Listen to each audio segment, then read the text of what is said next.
मित्रांनो, नमस्कार. स्वागत आहे माझ्या यूट्यूब चॅनलमध्ये.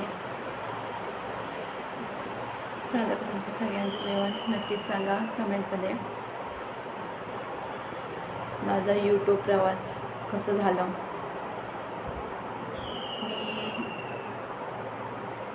मला यूट्यूबवरती यायची पण माझी खूप भीती वाटत होती. खूपच भीती वाटत होते. म्हणलं काय करावं, आपण याच्यामध्ये भाग घ्यावं का. तर मी सगळ्यांचे व्हिडिओ वगैरे बघायची, म्हणजे खूप मला आवडायचे सगळ्यांचे व्हिडिओ बघायला. मी लाईक करायचे, कमेंट पण करायचे काही व्हिडिओना, आणि खूप आवडायचे, आवडीने बघायचे. मला पण वाटायचं की आपण पण बनवावं, पण ते कसं बनवायचे, काय बनवायचे, की आपल्याला ॲक्टिंग जमल नाही जमल. तर मला आता बरेच जण म्हणतात तुम्ही यूट्यूबवर कशा काय आलात. तर काय सांगायचं, आर्थिक परिस्थिती पण तर आहे आणि मानसिक पण आहे बरं का. दोन्ही ह्याच्याने काय, कारण की कसं आहे, पैसा असला तरच माणूस आपला आहे, नाहीतर पैसा नसला तर कोणीच नाही, असं आहे.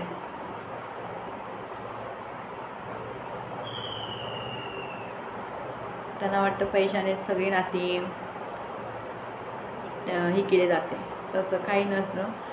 पण आज जर आपल्याकडे पैसा नाही ना तर आपलं कोणीच नाही बघा. पण ज्या दिवशी आपल्याकडे पैसा आहे ना, सगळे आपले पाय धरायला येत असतात. तर म्हटलं चला, म्हटलं काहीतरी आपण पण बघूया.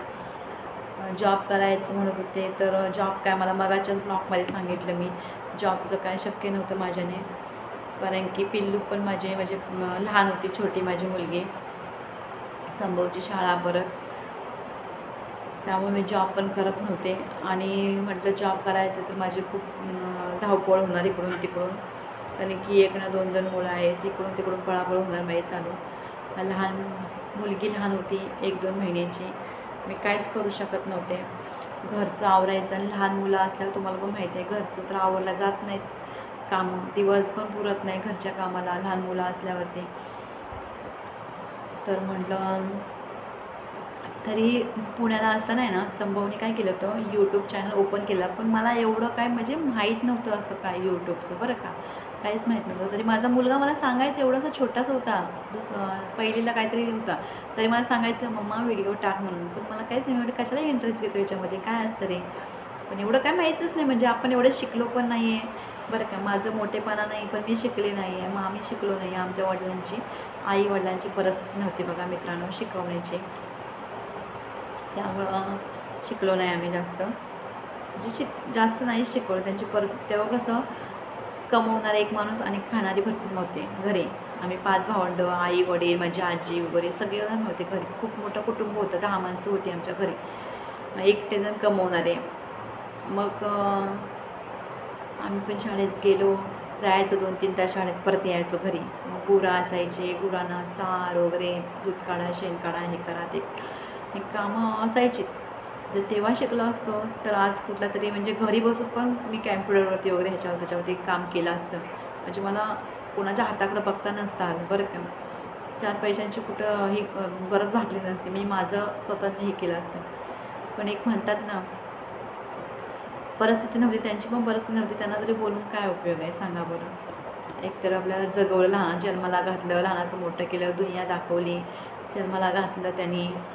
तेव्हा स्वस्त होतं सगळं, पण खाणारी जास्त होती. आता महाग झालं आहे आणि कमवणारी सगळी झाली, असं झालं आहे. आता खायला होईना. आता सगळेजण कमवतो, भाऊ कमवतो आहे, आम्ही आमचं लग्न होऊन आम्ही सगळे बाजूबाजूला गेलो, सगळेजण आपापल्या घरी, म्हणजे संसारात गुंतून गेलो. आणि आमचे वडीलच बघायला नाहीत नेमके. हे जे तेव्हाचे दिवस तरी खूप वाईट होते, पण आता दिवस त्याच्यापेक्षा जरा चांगले आहेत. पण ते दिवस बघायला माझे वडील नाहीत. माझ्या वडिलांना जाऊन, म्हणजे माझे वडील गेले तर 11 वर्ष झाली. आता 11 वर्ष चालू आहे बरं का. 10-11 वर्ष चालू आहे, 10-11 वर्ष झाली माझ्या वडिलांना. तरुण होते. आता मी मोठी आहे घरी, माहिती आहे का, माझ्या भावंडांमध्ये मी मोठी. म्हटलं वडील माझे कमीच वय होतं वडिलांचं माझ्या. तर आम्हाला असं वाटतं, मला तर असं वाटतं की हे सुख म्हणजे वडील माझ्या बघायला पाहिजे होते. एवढी काही श्रीमंत नाही मी, पण चटणी भाकर खाऊन आहे व्यवस्थित. तर माझी लायकी मला पैशांच्या बाबतीत माझी लायकी मला दाखवून दिली. अरे 10 रुपयांसाठी पण माझी लायकी दाखवून दिली आहे माहिती आहे काही लोकांनी. म्हणून म्हटलं चला म्हटलं आपण बघूया आपल्याला ॲक्टिंग जमते का, व्हिडिओ टाकायचे, चॅनल सुरू करायचे. संभवने माझ्या चॅनल तर सुरू केलेला संभवने मोठ्या मुलाने. तर म्हटलं इथं आले 1 वर्ष होऊन गेला आणि मग 1 2 4 5 महिन्या 5 6 महिन्यापूर्वी मी म्हटलं तर हळूहळू व्हिडिओ टाकायचे. पण तेव्हा काय व्हिडिओला यूज येत नव्हते, लाईक येत नव्हते काय, कारण की नवीनच होतं. मग परत नंतर थोड्या दिवसांनी मी चला म्हटलं ही लाईव्ह काय असते ते पण माहीत नाही मला. मग ती लाईव्ह हळूहळू लाईव्ह चालू करायला घेतली. चला म्हटलं लाईव्ह. तेव्हाच्याने माझे मला भाऊ मिळाले, माझी बहिणी मिळाल्या, खूप म्हणजे खूप जीवाभावाची माणसं मिळाली मला यूट्यूबवरती बरं का. जे पैशांपेक्षा जे काही कमवलं ना ते मी माझ्या यूट्यूबवरती माझी माणसं कमवलेत बरं का.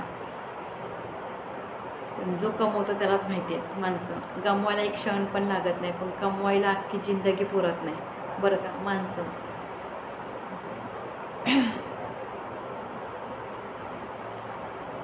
पैशाने माणूस मोठा नसता ते चालेल, पण माणूस मनाने मोठा पाहिजे.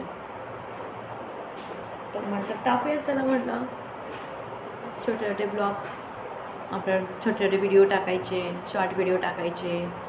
आणि आता हळूहळू ब्लॉग टाकायला लागले मी. चला म्हटलं म्हणजे गेल्याशिवाय आपल्याला त्याच्यात पडल्याशिवाय काय कळत नाही. आणि आपल्याला कसं आहे ठेच लागल्याशिवाय आपल्याला संघर्ष काय हे पण कळत नाही. संघर्ष ह्याच्यामध्ये पडल्याशिवाय पण कळत नाही संघर्ष कसं करायचं, काय कसं करायचं, कसं नव्याने उभं राहायचं, काय करायचं हे मी शिकले. यूट्यूबमध्ये आले आणि शिकायला लागले हळूहळू. आणि तुमच्या सगळ्यांचा सपोर्ट आहेच मला.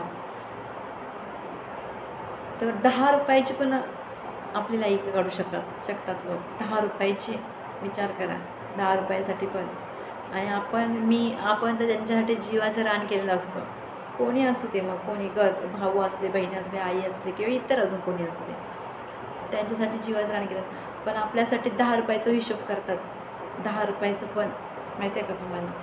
10 रुपयाचं पण विचार करा. तुम्हाला माहिती आहे मित्रांनो, मी एवढा संघर्ष करत राहिला ना आजपर्यंत. माझ्या मोठ्या मुलाला बालदमा आहे, त्याला मी एवढं जगवलं आहे. तो मी व्हिडिओ नंतर टाकेन, तुम्हाला स्पेशल व्हिडिओ टाकेन तो बरं का. नंतर संभवचं माझ्या जन्मापासून तर आत्तापर्यंतचं सगळे तो व्हिडिओ तुम्हाला सांगेन कसं कसं झालं आहे संभवच्या बाबतीत, कसं कसं केलं आहे मी ते सांगेन तुम्हाला नंतरच्या ब्लॉगमध्ये. तर बघा पैसे असेल तर माणूस जवळ, नाही तर माणसाला किंमत नसते बघा अजिबात. काय माणसाचं आयुष्य आहे. म्हटलं चला म्हटलं. आणि मी कसं मुलांना पाळण्या घरात पण ठेवू शकत नाही, गावा ठिकाणी नाही आहे पाळणा घर. गावा ठिकाणी कोण अशीच मुलं असतात, कोण कोणाचं सांभाळते, कोण नाही सांभाळत कोणाची. तर म्हटलं चला हळूहळू ॲक्टिंग म्हणजे अजून तरी काय जमत नाही बघा मित्रांनो. पण म्हटलं चला बोलायला पण भीती वाटत असते. व्हिडिओ कसा समोर यायचं, बाबा व्हिडिओ कसा जाईल, कसं होईल याची पण भीती वाटते. पण एकदा आता मला सवय झाली, आता मला एवढं काय वाटतं. आता म्हणजे मी रिलॅक्स झाली, फ्री झाली. आता मला सगळं जमायला म्हणजे ॲक्टिंग वगैरे यायला लागली हळूहळू. कारण की आम्ही ते जाऊ दे, आमच्या तोंडात एक गाणं आलं ना तरी आमचं आवड म्हणजे एक गाणं पण बोलून द्यायचं नाही सगळं. एवढी भीती होती आम्हाला. उंबरड्याच्या बाहेर पडायचं नाही. फक्त शाळेत 1-2 तास पाठवायचे. घरी पण नाही आम्ही, दिवसभर घरी पण नाही, खाली शेतात जायचं. शेती कामं करायचं. घरी गुरांपासून शाळेत नाही यायचं, गुरांजवळ जायचं, मग घरी यायचं, स्वयंपाक बनवायचं. 10-12 माणसांचं स्वयंपाक घेऊन खाली जायचं. ते पण वेळेवर टायमात नाही गेलं स्वयंपाक घेऊन खाली तरी आमचे वडील ओरडायचे. म्हणजे असं चिडचिड करायची. त्यांना चिडचिड वाटायची का, त्यांचं पण साहजिक आहे. कारण की एवढी मुलं, एवढी जण खाणारी, आणि ते चिडचिड करायची. पैसा हातात नसायचा त्यांच्या, 1 रुपया नसायचा हातात. तुम्ही सांगा एवढी माणसं खाणारी आणि 1 रुपया हातात नसला म्हणून चिडचिड. आता आमची 2 मुलं आहेत, 1 रुपया हातात नसला तरी चिडचिड होते. वेड्यासारखं होतो माणूस. पैसा जेवढा पैसा चांगला आहे तेवढा पैसा घातकी पण आहे बरं का. आणि तेव्हाची मुलं तरी आम्ही शांत तरी बसत, चटणी भाकर खाऊन तरी शांत बसत. पण आत्ताची नाही बसत. आत्ताची मुलं नाही बसत शांत बाबा. तेव्हा पहिली लोक म्हणतात की तेव्हाच्या 10 मुलांनी आत्ताचं 1 मूल सांभाळता येत नाही. पण पहिली 10 मुलं एका ठिकाणी व्यवस्थित बसायचे.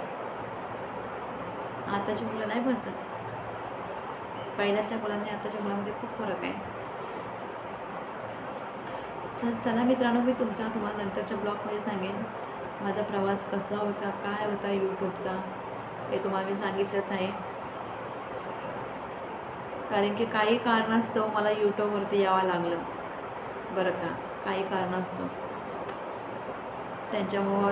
त्याच्यामुळं पैशांमुळं खूप घरात वादावादी झाल्या बरं का.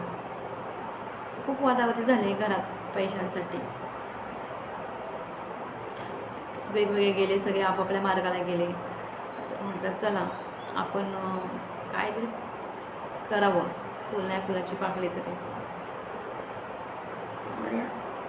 काय म्हणा, मला तर ना काय बोलावं काय नाही काही सुचत नाही बघा. नुसतं असं दिमागमध्ये डोक्यामध्ये सगळे विचार भरलेले आहेत माझे, माहिती आहे का. जाऊ द्या, गेलं झालं गेलं गंगेला मिळालं. तुम्ही सगळ्यांनी मला सपोर्ट द्या. तुमच्या सगळ्यांच्या सपोर्टची गरज आहे मला. टाकते नंतरच्या ब्लॉगमध्ये, पुढच्या ब्लॉगमध्ये टाकते मी संभवचं कसं काय, कशी डिलिव्हरी झाली माझी, कसं संभवलं आम्ही, जगवलं आहे मी लॉकडाऊनमध्ये. ते पण लॉकडाऊन होता, संभव सारखा आजारी पडायचा. बालदमा म्हटल्यावरती वातावरण चेंज झालं की आजार, तेव्हा त्याचं वय लहान आणि दम्याचं वाढ जास्त होते. टायमाला आम्ही किती 10 हजाराची औषधं आणलेली आहेत, ते पंप बिंप सगळं आहे. पण जास्त डोकं लावायला लागले मी बरं का. पंप वापरले तर असं होईल, पंप वापरले तीच सवय लागेल. उद्या माझा मुलगा मोठा झाला तर पंपाचीच सवय लागेल त्याला बरं का. उद्या काय आपलं कोणाचं वादावाद झाली, कोणाचं बोलण्यात हे झालं किंवा काय, तर दम्याच्या माणसाला लगेच हे होतं बरं का. लगेच ते पंप नसेल तर माणसाचा जीव जाऊ शकतो. तुम्हाला तर माहिती आहे मित्रांनो. म्हणून म्हणतं पंपचं नको बाबा, ते मी पंप बंद केले. असे किती डॉक्टर बदलले असते मी, किती बदलले. स्पेशलिस्ट होता डॉक्टर तो बरं का दम्यावरती. सगळे डॉक्टर केले सगळे. ते मी तो ब्लॉग नंतर टाकेन व्यवस्थित अवकाश म्हणजे असं ते शांततेने. तर आता आपण भेटू नंतरच्या ब्लॉगमध्ये. मी आता चालले संभवला आणायला शाळेत, कारण की आज शाळा लवकर सुटणार आहे ना 2:30 वाजता. तर पिल्लू झोपली आता. वाजले असतील, किती वाजले काय मी, 2 वाजले असतील. पिल्लू झोपली. थोडा वेळ पिल्लूला म्हटलं थोडा वेळ झोप. मला तर झोपत नसते बघा. आता जाते त्याला घेऊन येते 3:30 वाजता, म्हणजे 2:50ला सुटते. 3 वाजता सुटेपर्यंत घरी येईपर्यंत वाजता 2:15 3:30. तर चला, मला पण कसं मित्रांनो करून दाखवायचं त्यांना. ज्यांनी माझं पाय मागं घ्यायचा प्रयत्न केला आहे, मला अशा आगीमध्ये ढकललं आहे बरं का, आणि एकटं टाकलं आहे मला बरं. कुणाची साथ नाही मित्रांनो, कुणाची साथ नाही बरं का. असं मला ढकललं आहे, म्हणून मला करून दाखवायचं. म्हणून म्हणतात चला काहीतरी आपण करावं मुलांसाठी. आपल्या मुलांसाठीच तर आपण करतो. आपण काय वाईट तर नाही करायचं, आपल्याला आपण चांगलंच करतोय ना.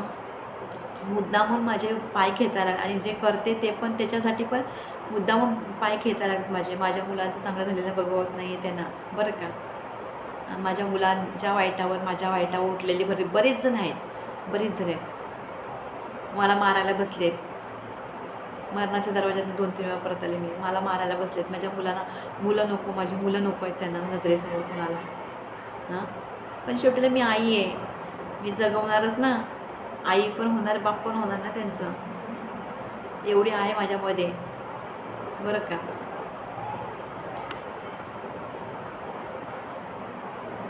एकटेपणा किती मला खायला येतोय तर ज्याचं त्यालाच माहिती आहे. चला बाय मित्रांनो, भेटू नंतरच्या ब्लॉगमध्ये. डोकं दुखायला लागलं माझं. बाय बाय, भेटू नंतरच्या ब्लॉगमध्ये.